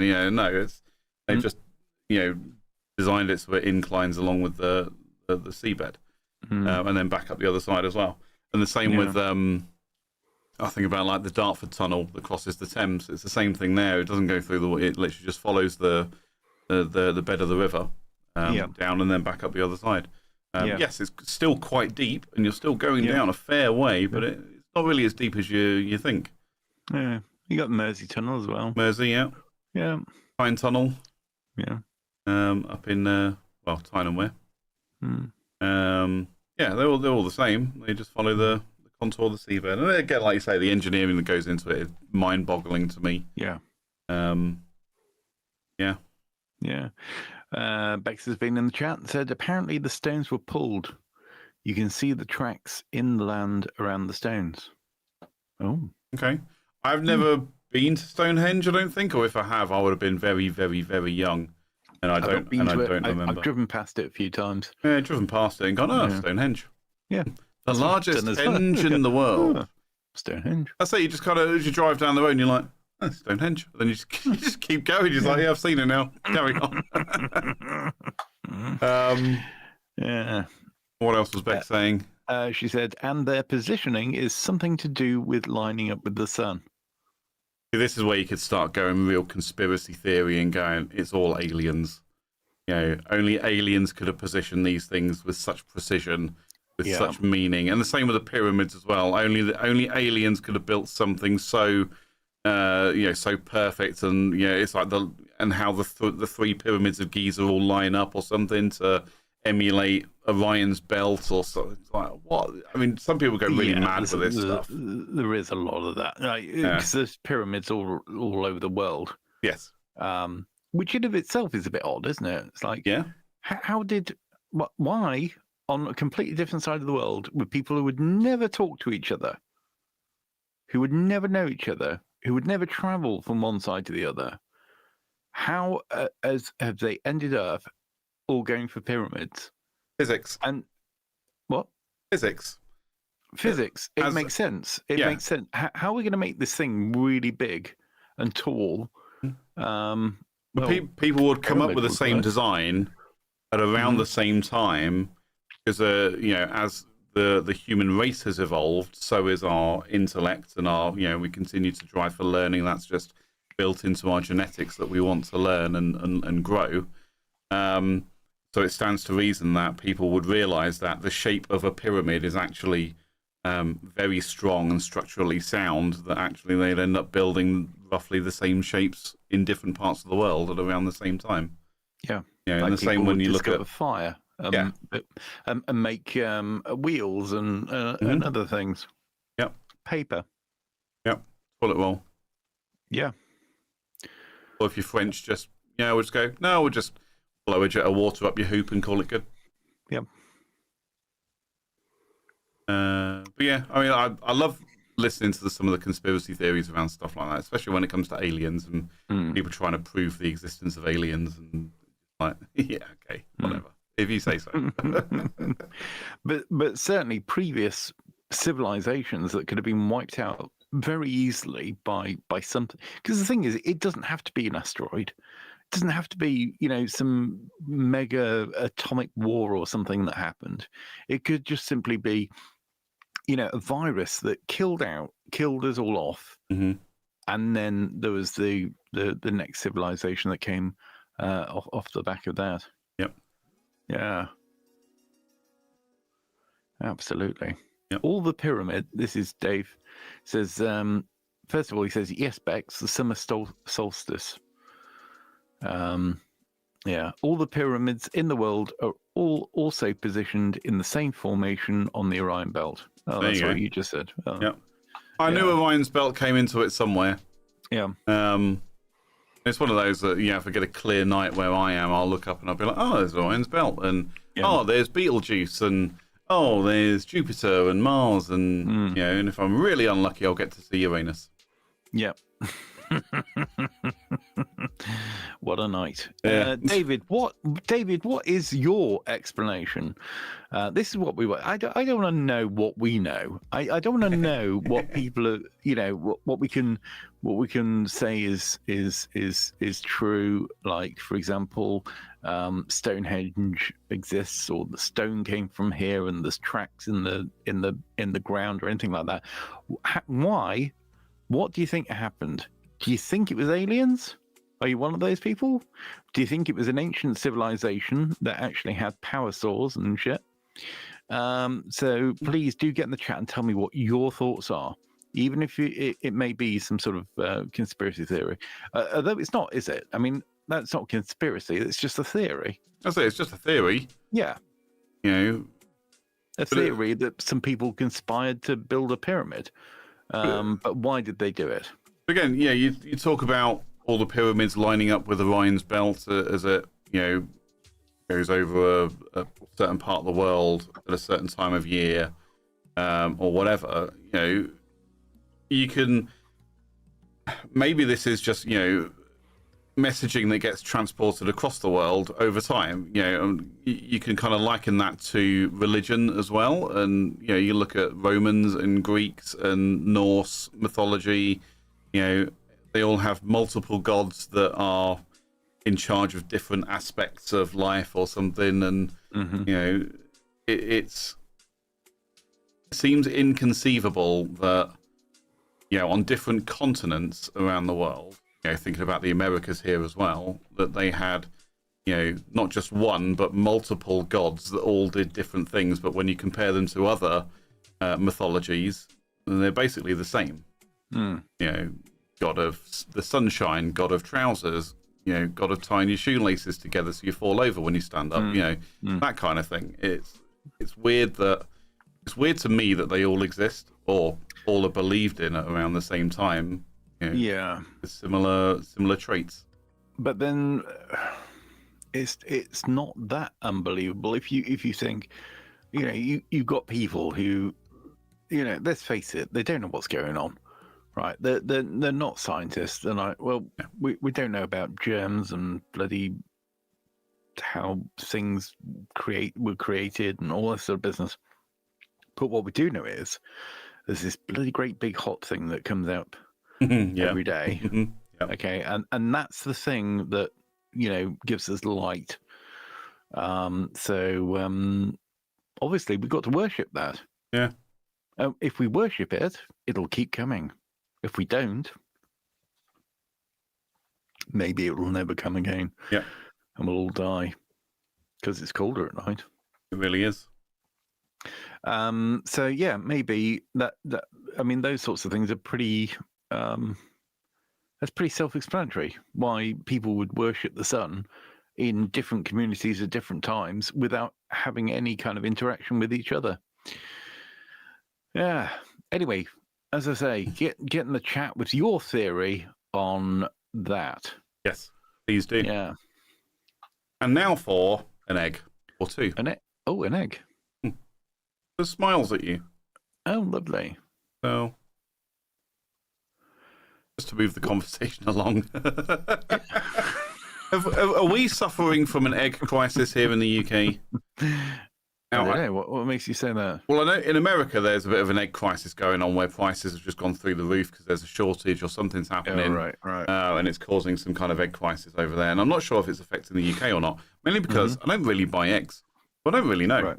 I have 6 eggs in my fridge, which have been there since last month's shopping delivery. And they actually last for about 2 or 3 months in my fridge, so I've got no problems with them living there for now. Yeah, I just wondered if we were in the midst of an egg crisis or not. I didn't know if you knew. I don't believe so. I've not noticed a shortage of eggs or anything like that. I have bought eggs recently. No noticeable price hike?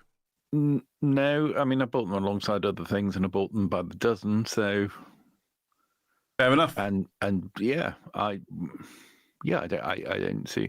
There's a lot of talk about the price of eggs because for some reason or other, there's lots of Americans who've decided that the price of eggs is the standard that you should look at in terms of how the economy is going. I'm not entirely convinced that that's the case. Yeah. But no, eggs. What's your favorite kind of eggs apart from in a cake? I was going to say, like, yeah, egg flavored eggs. Okay, I'm going to rephrase that. Let's say you're going to have eggs, right? You've got some eggs. Yeah, but it's like everything else. What? Poached. Interesting. Poached chicken eggs. Yeah. Yeah, I had some poached eggs. I had quite a few poached eggs actually in the last week. Yeah. Yeah. Poached eggs on toast.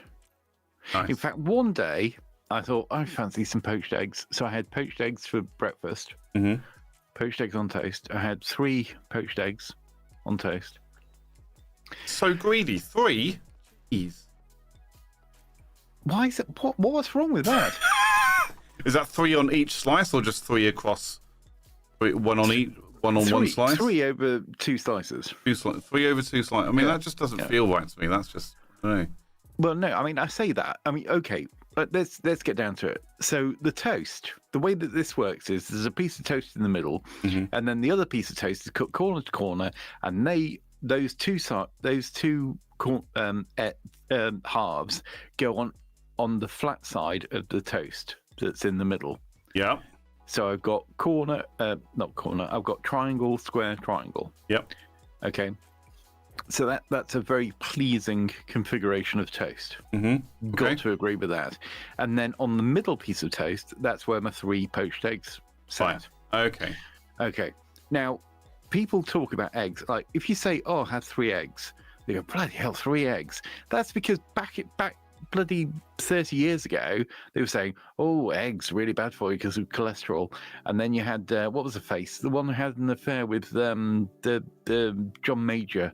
What was her name? I've forgotten her name. Get in the chat, tell us. Yeah. But anyway, she came out and said, "Oh, you get salmonella from eggs." So there was a big scandal, and people didn't want to eat eggs. Like, just cook them. Yeah. So, yeah. So anyway, that's the thing. But actually, eggs are good for you. And if there's cholesterol, it's good cholesterol. It's not the crap you get. So anyway, the story gets worse because not worse. I mean, it's actually a good story. I say it's a good story. It's just a story. Right. Basically, I had poached eggs on toast. I had 3 poached eggs on 2 pieces of toast. Mm-hmm. And then came around lunchtime, like late lunch. I thought, bloody hell, I'm really hungry now. Mm. And then I had the same configuration of toast. And this time I had 4 poached eggs. Now, I have to say, the reason why I had 4 poached eggs is because I put 3 in and I thought that one had broken, the yolk had broken on the way in. So I stuck another one in. But actually, all 4 were fine. And that was a great day. I mean, whether the yolk broke or not, that's still 4 poached eggs. It doesn't change the number of eggs you put in. Yeah, but there is nothing wrong with having 4 poached eggs. There's nothing wrong with having 7 poached eggs over the course of a day. No, so I apologise for my reaction to your 3 poached eggs. Because I assumed it would have just been like 2 poached eggs on 2 bits of toast or even 1 slice of toast. Mm-hmm. You know, because the one thing I find with poached egg on toast is you make your poached eggs, it only covers a small portion of the toast. That's right. So I'm usually comfortable with 2 poached eggs on 1 slice of toast, and and if it was so then 4 poached eggs over 2 slices of toast makes mathematical sense to me and satisfies my OCD when understanding that kind of proportioning. But so when you said 3, I was a bit taken aback. I was like, oh, what, 3? Yeah, 3 over 2. Yeah. I know. Took me by surprise. But 3 is a pleasing number. Like 1 is okay. Well, I mean, 1's a bit silly, isn't it? Who makes 1 egg? Like 2's a reasonable thing. 3 is a reasonable number. It's round. 4, okay, 4's pushing it probably a bit. I would admit that, but why not? If somebody said, "I really fancy a big omelette. I'm going to make a 4-egg omelette," you wouldn't moan about that, would you? You wouldn't go, "Oh God, 4 eggs in an omelette." But if you got 4 eggs, 4 poached eggs, for some reason, that's the worst thing that anybody could do. Yeah, I tend to go for a 3-egg omelette. There you go. But 3 eggs. But 3 eggs on toast is like, Jesus Christ, 3 eggs. Yeah, exactly. I'm having flashbacks to Monty Python and the Holy Grail here. Yeah. 1 shall not count to 2, except then to proceed to 3. 5 is way out.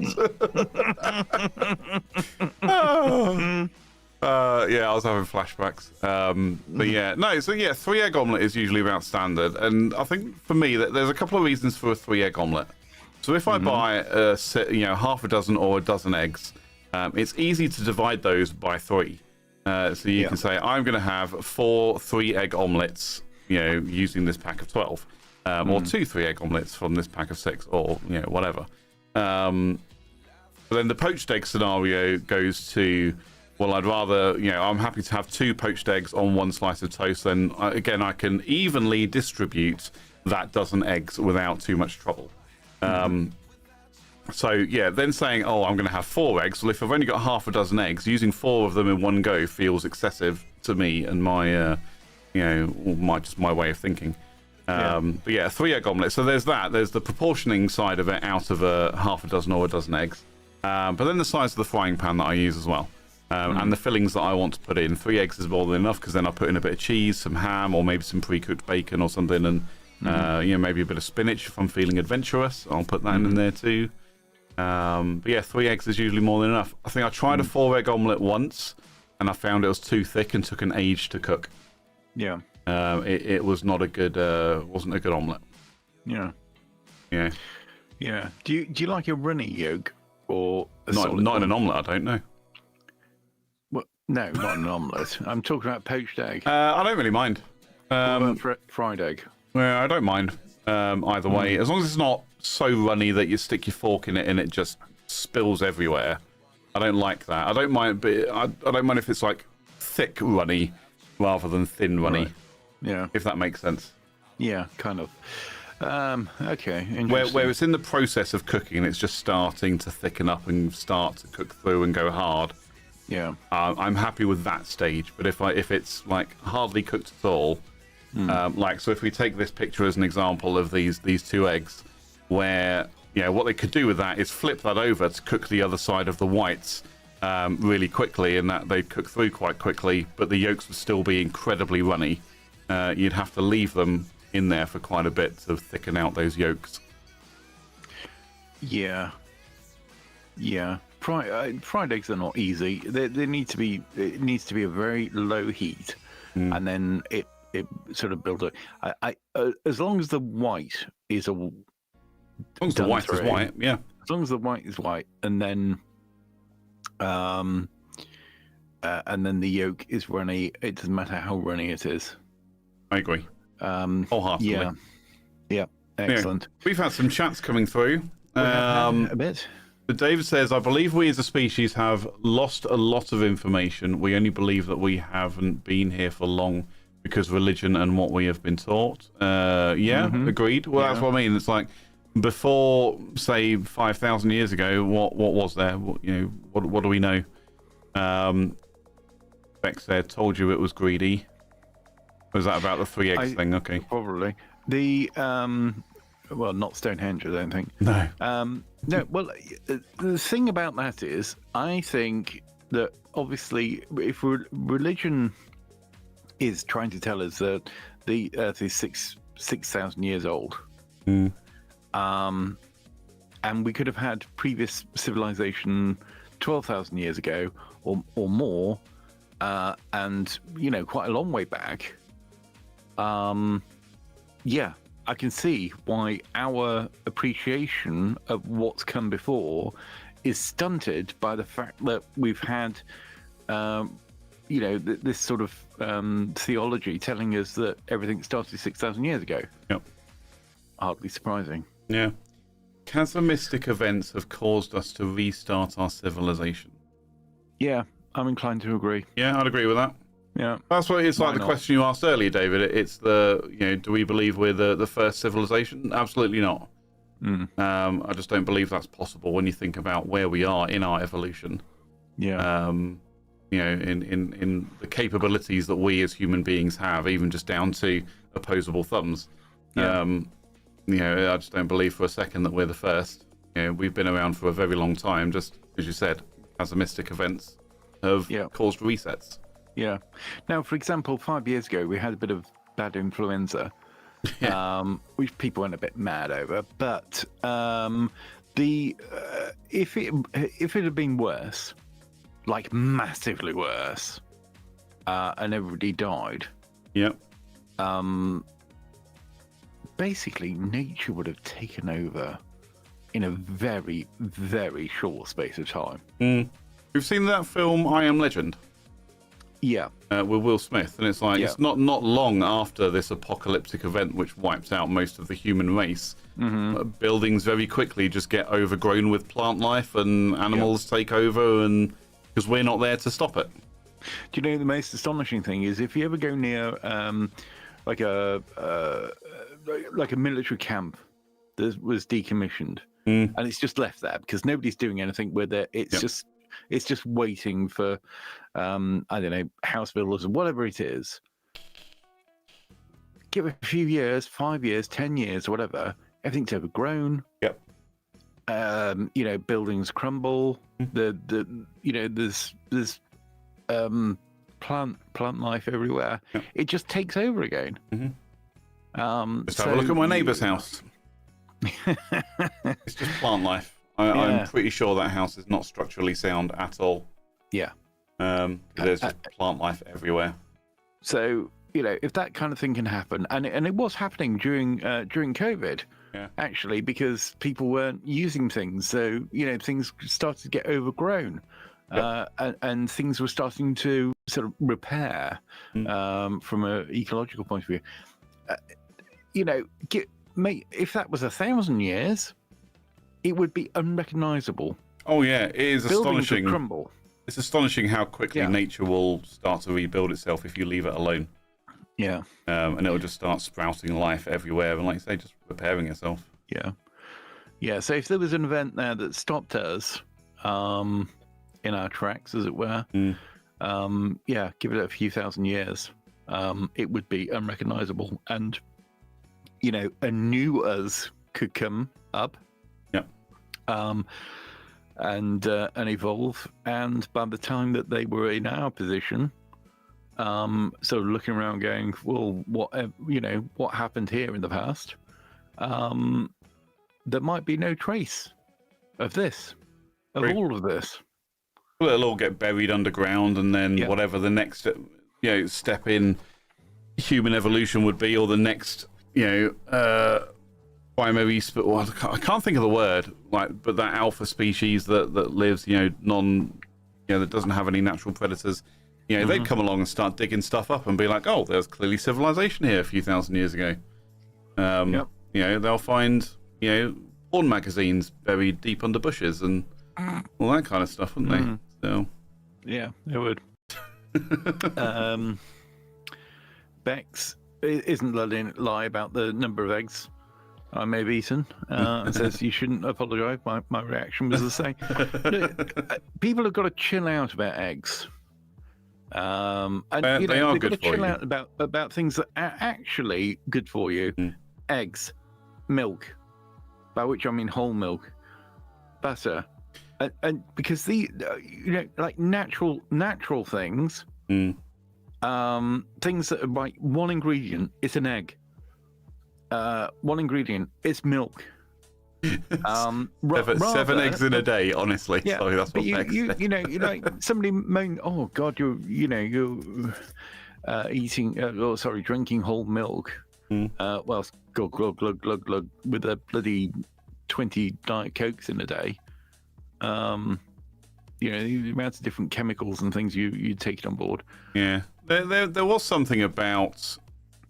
Again, I heard it or read it somewhere about we're not supposed to drink milk. Like cats aren't supposed to drink milk. It's actually really bad for you. Now, when you're an infant and you're growing, when you're a newborn and you're drinking breast milk, then that's a different thing, because that is literally everything that baby needs. It should be there, provided the mum is on a balanced diet, etc. as well. But like us drinking cow's milk to the extent that we do as a human race is, there's studies to say that's actually really bad for us. Yeah, and I tend to agree. My body doesn't really process milk that well anymore. Well, some people don't. In fact, the majority of the world doesn't. It is largely Europe or Europeans, or ethnically Europeans that actually can stomach milk. Most places actually can't. But that's just happened over time, hasn't it? Because we've had the cows, and we've sort of got used to it. Yeah, and we've well, evolved to be able to drink it. That's it. We've got used to it as a source of nutrition and thirst quenching and additive for other food stuffs. Yeah, milk is good for that. And like you say, you can make butter, you can make cheese. I fucking love cheese. Yeah. Cheese is life. Like, cheese and bacon. Like, if you told me that you could take bacon out of the world, and I'd be like, well, that's all right, I've still got cheese, I'm okay. Or vice versa. But if you took both of them out of the world, I don't know what I'd do. I'd be like, you've just gotten rid of the two things that exist at the top of my dietary preferences. Yeah, cheese and bacon. I love them both. Yeah. And put them both together, it's even better. But yeah, I could live without one if I still had the other. Okay, I would live without both of them. I'd get used to the idea of not having either. But it'd be a really shit time to start with. Yeah. Yeah. That's it. We've just run out of cheese and bacon. You're fucked. Oh. Yeah. Yeah, I guess you're right. But the thing is, I think we're all right here. Right, you're right with saying that a lot of people shouldn't drink milk, but then statistically, humans probably shouldn't drink milk because it doesn't agree with them. But the global minority, as being a global minority, the people that can drink and stomach milk are able to do that because that's how we have evolved. Yeah. So yeah, it's all different. Did you wash those healthy eggs down with Red Bull? Says Bex. So good. Milk, actually. Right, There we go. More milk talk there. Yeah. David comes in and says Earth is unique in the way that tectonic plates also bury its past too. Yeah, that's very true as well. That's one thing I do think about when it comes to the Channel Tunnel. I think, well, okay, if we've got the plates moving and we're constantly shifting around, that's gonna fuck that up. I'll say in a few thousand years, the Channel Tunnel will break and will flood. Yeah. Just simple geology at that point, I think. Yeah. Plus, the Earth axis slightly changes every time we rotate the sun. The poles move too. Yeah, they said that about if eventually, again, it's a process over thousands of years, maybe even millions, that eventually the poles are gonna switch. And just how the eventually will be rotating on a horizontal axis, and will essentially have to live on the Terminator, on the bit where day turns to night, because of temperatures and things like that. So I'm told. Yeah. We got David also says, same here, CJ. I think we're talking about the bacon and cheese. Yeah. Ted, you haven't mentioned the bacon and cheese turnovers. Bacon and cheese turnovers. Now that has got to be up your street. Absolutely. Now we spoke about this last week. Yeah, I know we did. What are you suggesting that we've talked about bacon on this show? Not at all. More than once. We've never spoken about bacon on this show before. We've never mentioned it once. No. Or cheese. Yeah. Or turnovers.